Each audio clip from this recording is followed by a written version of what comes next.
মমতা বন্দ্যোপাধ্যায়ের মতন মুখ এই মুহূর্তে বিজেপিতে অন্তত পশ্চিমবঙ্গে কিন্তু এখনো পর্যন্ত তৈরি করা সম্ভব হয়নি। যদিও বিরোধী দলনেতা শুভেন্দু অধিকারী তিনি নন্দীগ্রামে মমতা বন্দ্যোপাধ্যায়কে হারিয়েছেন, তিনি বিরোধী দলনেতা হিসেবে সবথেকে সোচ্চার 2011-র পর থেকে এখনো পর্যন্ত, ঠিক আছে।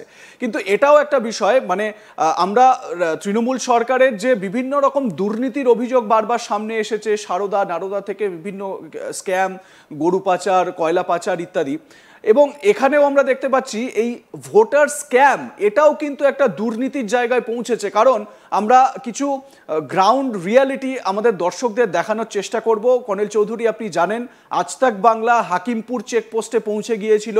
সেখানে বাংলাদেশি মানুষ যারা অবৈধভাবে ভারতে প্রবেশ করেছিলেন তারা সব পিলপিল করে এবার বাংলাদেশে ফেরত যাওয়ার জন্য ওই চেকপোস্টে গিয়ে উপস্থিত হয়েছেন।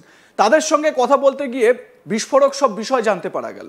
কেউ বলছেন যে দুয়ারে সরকারের মাধ্যমে তাদের ভোটার কার্ড, আধার কার্ড ভারতবর্ষের হয়েছে, পশ্চিমবঙ্গের হয়েছে, এবং মমতা বন্দ্যোপাধ্যায়ের দেওয়া লক্ষ্মীর ভাণ্ডার, সেই লক্ষ্মীর ভাণ্ডারের সুবিধা তারা পেয়ে আসছেন। এবারে এরকম দুজন বাংলাদেশি, এক বৃদ্ধা এবং এক গৃহবধূ বাংলাদেশ থেকে এখানে অনুপ্রবেশ করেছেন। তাদের বক্তব্য কি একবার শোনাই, দেখুন। আমি রেশন পেয়েছি। রেশন পেয়েছি, হ্যাঁ।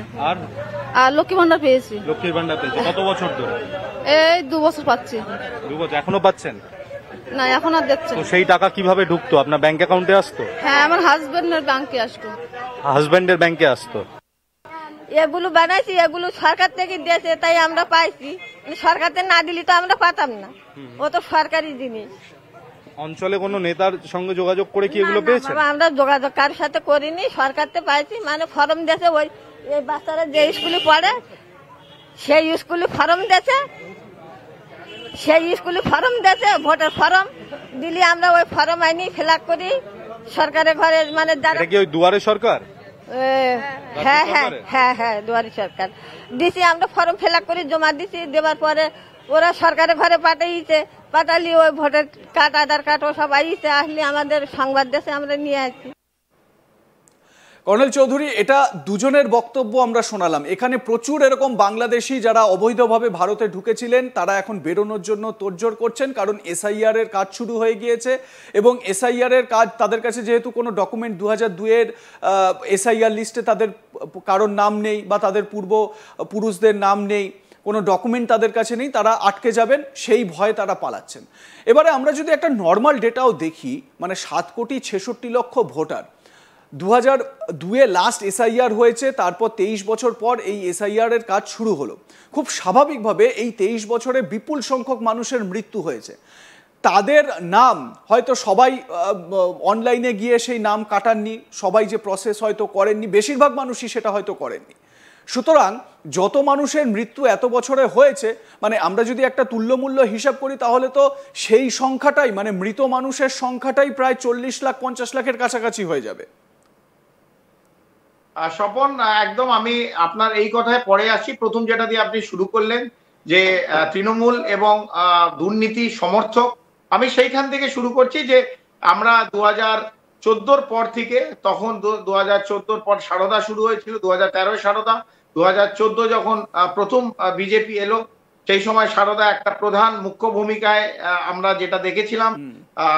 পশ্চিমবাংলায় একটা ইস্যু ছিল। তারপর 2016-এ নারদা দেখেছি, তারপর এসএসসি স্ক্যাম দেখেছি, রেশন স্ক্যাম দেখেছি, কয়লা, বালি, পাথর, কিছু বাকি ছিল না, স্ক্যাম, ক্যাটেল স্মাগলিং, এবং এই যে বিভিন্ন যে এই সিবিআই এবং ইডির যে রেড, এনফোর্সমেন্ট ডাইরেক্টরেটের রেড, ইনকাম ট্যাক্সের রেড, কন্টিনিউয়াস রেড, এই প্রত্যেকটা এজেন্সি কেন্দ্রীয় শাসিত, কেন্দ্রের দ্বারা এরা নির্ধারণ করে, এবং এটা নন স্টপ দেখেছি। কিন্তু আলটিমেটলি রেজাল্ট কি ছিল আপনিও জানেন, যারা দর্শক দেখছে তারাও জানে। 2019-এও আমরা দেখেছি জিরো রেজাল্ট, 2021-এ জিরো রেজাল্ট, 2024-এ জিরো রেজাল্ট, এবং প্রত্যেকবারই তৃণমূলের ভোট পার্সেন্টেজ বেড়ে গেছে।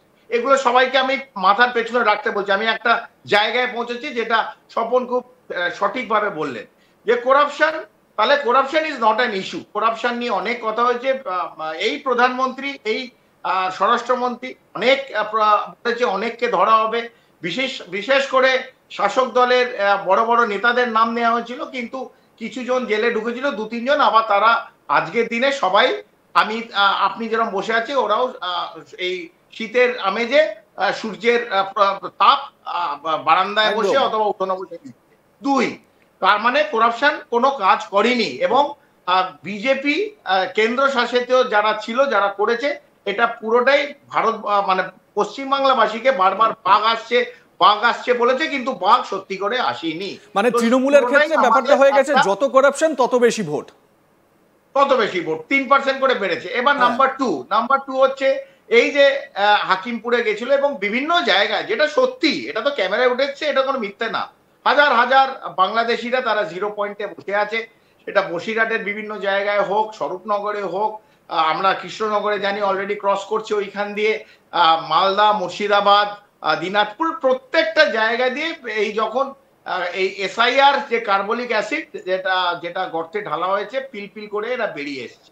তো এরা কারা? এরা এই যে লক্ষাধিক লোক তো স্বপন 2 দিন ঢোকেনি, 3 দিনে ঢোকেনি, গত বছর ঢোকেনি, 2021 ওরা বলছে অনেকে, যাদের আপনারা ইন্টারভিউ কালকে নিয়েছেন, যারা আমরা আস্থা বাংলায়, তারা 2-3টা বার ভোট দিয়েছে। তারা বলছে আমরা 2019-এ ভোট দিয়েছি, 2016-এ ভোট দিয়েছি, 2021-এ ভোট দিয়েছি। তো ভোট দিয়েছে এরা ভোট দিয়েছে, কাদের ভোট দিয়েছে এটা বলার অপেক্ষা থাকে না। এবং এরা যে 2 দিন 3 দিনে আসেনি, এরা 8 বছর, 10 বছর, 12 বছরের লক্ষাধিক, মেবি 1 কোটি লোক এরকম বিভিন্ন জায়গায় ঢুকেছে। সমস্ত যে পশ্চিমবাংলায় 1 কোটি বাংলাদেশি আছে এটা আমি বলছি না, আমি বাংলাদেশি বলছি, আমি কোনো রোহিঙ্গা বলছি না। বাংলাদেশি যত এতে আছে, পশ্চিমবাংলায় আছে, অতটাই দিল্লি চলে গেছে, নয়ডায় আছে, গুরগাঁও আছে, দক্ষিণ ভারতে আছে। এই বিভিন্ন যে ছোট কাজ, একদম নিম্ন শ্রেণীর যে কাজগুলো, তারা এই কাজগুলো করে এবং তারা ছেয়ে গেছে ভারতবর্ষে, শুধু পশ্চিমবাংলায় নয়।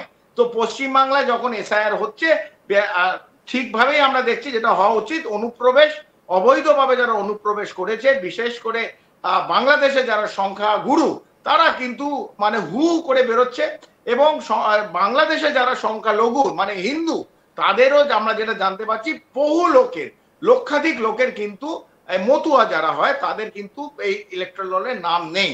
তবে এইখানে যে প্রশ্নটা আমি করছি, যেমন করাপশনের দুর্নীতি করলাম, এরা যে কোটি কোটি লোক ঢুকেছে এই বিগত 7-8 বছর, 10 বছর ধরে, সে তখনও তো ভারতীয় জনতা পার্টি অথবা কেন্দ্রে বিজেপি সরকার ছিল অথবা এনডিএ সরকার ছিল, সেখানে তো একটা স্বরাষ্ট্র মন্ত্রকের দায়িত্ব থাকে যে এরা যে এত লক্ষাধিক কোটিখানেক লোক ঢুকে যাচ্ছে।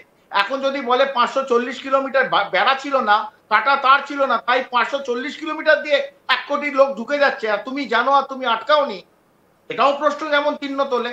তোমার বর্ডার ম্যানেজমেন্টই ভুল। পশ্চিমবাংলা দিয়ে যত লোক ঢুকেছে, আসাম দিয়েও ঢুকেছে, ত্রিপুরা দিয়েও ঢুকেছে, এই সমস্ত জায়গাটা দিয়েই লোক ঢুকেছে।